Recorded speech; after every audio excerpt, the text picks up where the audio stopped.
was successful because I had a fear over here, or I had that thought over here, or I was really paying attention to that activity, and guess what? That's what happened in my life. So when we're Ernest is talking about what we talk about a lot here. What is the intention for our life? It's your intention to have a more abundant life. It's your intention to have prosperity. Actually, we use the word prosperity. Prosperity is wealth, health, and all the other stuff. It's not just about money. But very often when we talk about prosperity, we measure it by what the bank account shows us, right? I think it was Eileen Baumgartner who was telling me that early, maybe here a month or so, and she was saying that, excuse me, one of her friends says, oh, science of mind, that's not a prosperity teaching. I wouldn't want to hear that. Well, excuse me.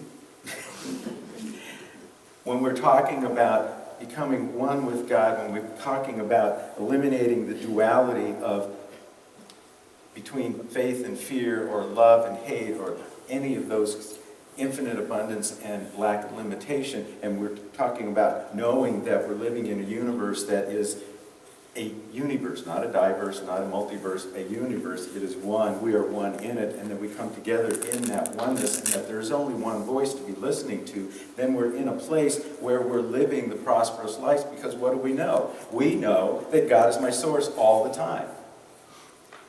There's one source, one supply, one substance.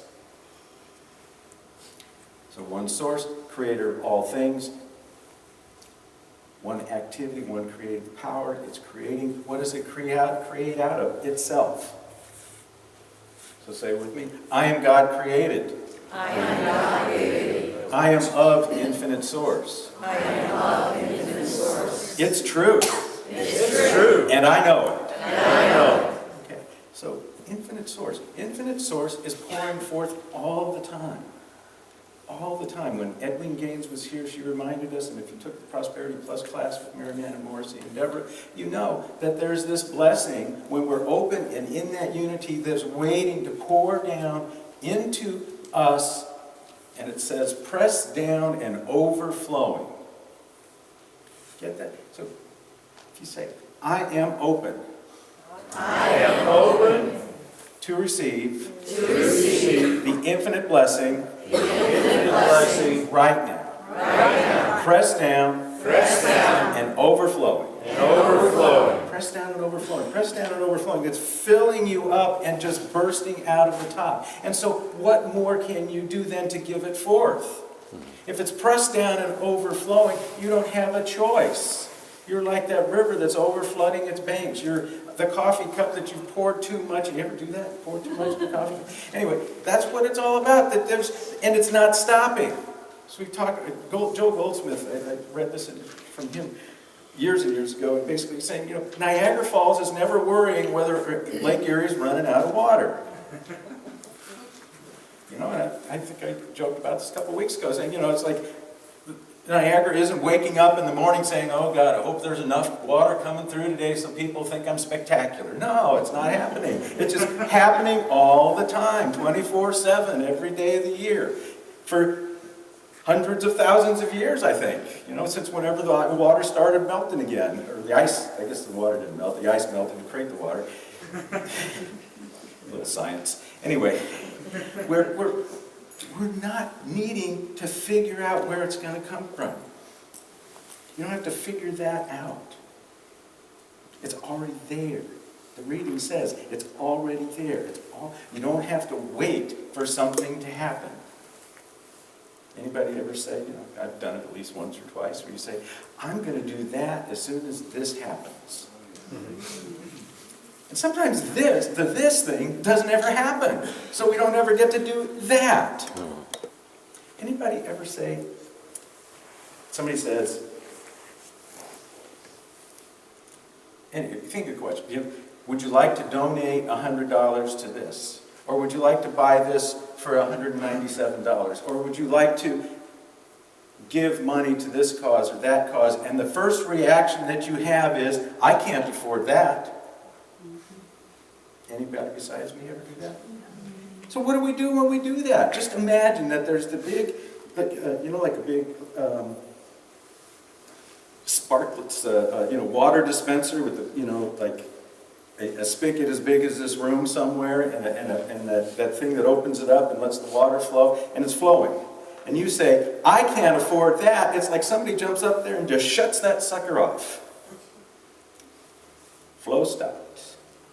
Because not only we're saying, I can't afford it, it's like, I don't want to afford it. I don't want to do that. But if we're thinking that, if that's the thought we have, as Ernest Holmes says, if that's our dominant thought, is I can't afford it, then guess what? The universe says, we can help you out. You're not going to afford anything. We're not going to pour anything in.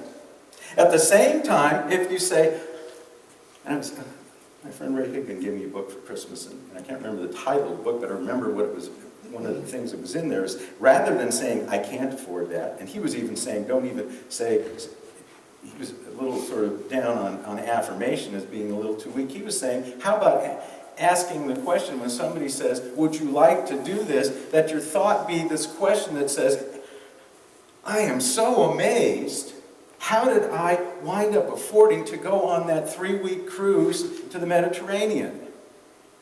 I am so amazed. How did I afford to do all these things in my life? Rather than saying, I can't afford that, I can't do that. Because when we're in I can't, we're in, don't give it to me. That's the thought that we want to move out of. You know, in both the Old Testament and the New Testament, or the Hebrew Testament, or the Christian Testament, depending on who you talk to, all in the same book. Anyway, there's 2 places where it's basically saying, you have to choose. Are you going to serve God, or are you going to serve mammon? And mammon isn't evil. Mammon is our attachment to physical wealth. Okay, now he's contradicting himself. No, I'm not. The idea is, if we're serving God, we're open to the flow. We're in the oneness, we're in the wholeness, we're in the perfection, and it's moving in, through, and as us all the time. When we're attached to our wealth, or we're attached to my well-being is whether someone shows, if it's like, I can only do a good talk if a specific 3 people show up on Sunday. Now that'd be pretty disappointing to the rest of you. And what happens if those 3 people don't show up? Like, I can't do a good talk unless Mary Chase is in the second row. Huh? Now, I love Mary, and I'd like her in the second row and the first row every Sunday. And if she can't be here one Sunday, I got to still be in the flow. I got to still be happening. So the good that flows from me can't come from somebody outside of myself. Your good can't come from outside of yourself. Your good is flowing into you and comes from inside yourself. It's from the inside out that we work. It's from the inside out that God does His work through you.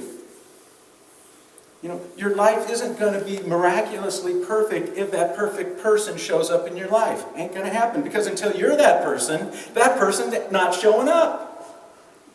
That's the law of attraction. A lot of you are fans of the law of attraction. That's how it works. You can't bring it to you unless you are it. You can't be infinite love until infinite love is flowing as you. You can't be infinite prosperity and abundance and all those words unless it's flowing as you. And we have to know it. We have to know it right here. Now here, this is the part that messes us up. Here. You have to feel it. So just take a moment. Think about what's in your bank account. I know I just said it's not all about money, but we relate to money. We relate to money.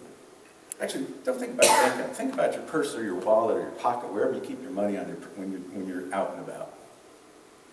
Think about the amount of money that's there now. And now you've had a feeling about that amount of money, whatever it might be, from to, oh boy. Now, feel gratitude about that money. How grateful for you are for whatever amount is there. Just feel that gratitude. Allow it to flow into you. Feel it in your heart space. How grateful for you are. Those coins, those bills, whatever it is that you're carrying with you. Now imagine that amount of money was doubled. Feel it just increasing, like somebody's just taking a pitcher of money, pouring it into your pocket or your purse or your wallet, whatever it might be.